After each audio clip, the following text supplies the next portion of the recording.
एक्सप्रेसवेला आडोशी बोगदा या ठिकाणी प्रोपिलिन गॅसचा जो टँकर पलटी झालेला आहे, तर त्या अनुषंगानं त्यातून गॅसेसचं लिकेजचं प्रमाण वाढलेलं आहे आणि त्याकरता मुंबई लेन पूर्णपणे बंद करण्यात आली आणि त्यामुळं वाहतूक कोंडी झालेली आहे.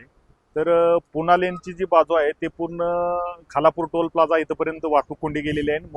जी पुण्याची बाजू आहे तर ती पूर्णपणे 10 ते 12 किलोमीटर लांब गेलेली आहे वाहतूक कोंडी.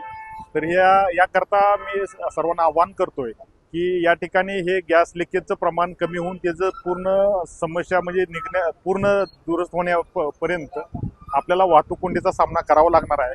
याकरता मुंबईला जाणारी जी पुण्याहून जी वाहतूक आहे ती जर तामिनी घाट मार्गे जर मुंबई आणि त्याचसोबत इकडून कर्जत मार्गे थोडक्यात जर मुंबईला ठाणेकडे जर वाहतूक चालू केली तर निश्चितपणे त्याचा फायदा होणार आहे आणि शक्यतो या ठिकाणी वाहतूक कोंडी आणखी थोडे तास चालण्याची शक्यता आहे.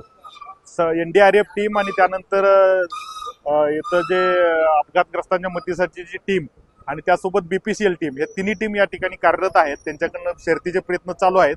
लवकरात लवकर याचं समस्या सुटू शकेल अशी अपेक्षा व्यक्त करतो.